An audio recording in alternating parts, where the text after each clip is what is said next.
இவன்தான் பழனி. இவர் பழனியின் அப்பா. பழனியின் அப்பா ஒரு பெயிண்டர்.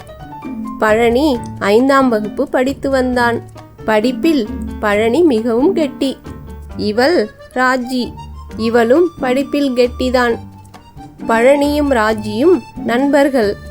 ஒரு நாள் பழனி சோகமாக உட்கார்ந்திருப்பதை ராஜி கவனித்தாள். பழனி, நண்பா, ஏன் சோகமா இருக்க? உடம்பு சரியில்லையா? நான் வேணா டீச்சர் கிட்ட சொல்லட்டுமா? வேண்டாம் ராஜி, ஸ்கூல் முடிந்ததும் சொல்கிறேன். இப்போ பாடத்தை கவனி, டீச்சர் உன்னை திட்ட போகிறாங்க. ஸ்கூல் முடிந்ததும் அதே சோகத்துடன் பழனி நடந்து சென்றான். அப்பொழுது ராஜி அவனை பின்தொடர்ந்து வந்தாள். பழனி, பழனி, நெல்லுடா. என்னதான் ஆச்சு உனக்கு? நீ ஏன் சோகமாவே இருக்க? எல்லாம் என் அப்பாவை நினச்சி தான். அவரின் சிக்கனத்துக்கு ஒரு அளவே இல்லாமல் போயிடுச்சு ராஜி. ஏன், என்னாச்சு? அப்படி என்ன பண்ணிட்டாரு? நேற்று ஸ்கூல் விட்டு போகும்போது என் அப்பா வேலை செய்யும் இடத்துக்கு போனேன். அப்போது எதிர்பாராமல் என் யூனிஃபார்மில் பெயிண்ட் பட்டுருச்சு தெரியுமா? அப்பா, யூனிஃபார்மில் பெயிண்ட் பட்டுருச்சுப்பா. அடடா, பார்த்து வரக்கூடாதா?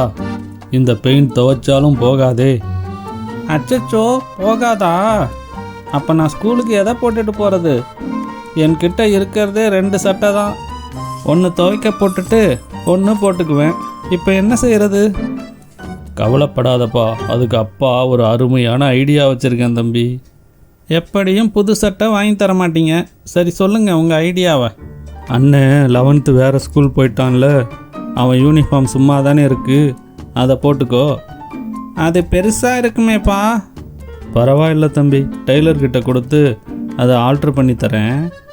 வெரி குட்ரா, துணி செலவை மிச்சம் பண்ணிட்டார்ல. இதை மட்டுமா மிச்சம் பண்ணாரு? பென்சில் ரப்பர் கேட்டால் பாதி தான் தருவார். அவ்வளோ ஏன், குளிக்கிற சோப்பு கூட பாதியாக வெட்டி தான் தருவார்னா பார்த்துக்கோயேன். ஓ, நீ கொண்டு வர பாதி பென்சிலுக்கு பின்னாடி இப்படி ஒரு கதை இருக்கா? ஒரு நாள் நான் சைக்கிளில் ஸ்கூலுக்கு வரும்போது சைக்கிள் பஞ்சர் ஆயிடுச்சு. அப்பா, சைக்கிள் பஞ்சர் ஆயிடுச்சுப்பா, என்னை கொண்டு வந்து ஸ்கூலில் விடுப்பா. டேய், ரோட்டை பார்த்து ஓட்ட வேண்டியது தானே. முள்ளு மேலே டயரை விட்டது உன் தப்பு தான். அதனால் சைக்கிளை இங்கேயே விட்டுட்டு ஸ்கூலுக்கு நடந்து போ. அச்சச்சோ, பாவண்டா நீ. மற்றவங்க எல்லாம் பேரண்ட்ஸ் கூட பைக்கில் காரில் ஸ்கூலுக்கு வராங்க. அதை பார்க்கும்போது எனக்கு ஆசையாக இருக்கும் தெரியுமா? எங்கள் அப்பா கிட்ட ஒரு நாள் தான், அதுவும் அவர் சைக்கிளில் தான் விட சொன்னேன். அதுக்கே முடியாதுன்னு சொல்லிட்டாரு. இப்படி சிக்கனமா இருந்து பணத்தை என்னெல்லாம் பண்றாரு உங்க அப்பா? அவர் பேங்க்கில் போஸ்ட் ஆஃபீஸில் டெபாசிட் பண்ணுறாரு. கேட்டால் உன் எதிர்காலத்துக்கு தான் சொல்கிறாருப்பா. உங்க அப்பா செய்யறது தான் கரெக்ட் தெரியுமா? வருமானம் கொஞ்சமா வந்தாலும் சிக்கனமா இருந்து எதிர்காலத்துக்கு சேர்த்து வைக்கிறாருல. உண்மையிலேயே உங்க அப்பா தான் கிரேட். ஆனா எங்க அப்பா அப்படியே நேர் எது தெரியுமா? எங்க அப்பாவுக்கு சம்பளம் அதிகம், அதுக்கு ஏத்த மாதிரி செலவும் அதிகமா செய்வாரு. சின்ன கடைக்கு போறதுனா கூட பைக்ல தான் வருவாரு. வீக்கெண்ட் ஆச்சுன்னா கார்ல வெளியே கிளம்பிடுவோம். அடிக்கடி ஹோட்டல் போய் சாப்பிடுவோம்.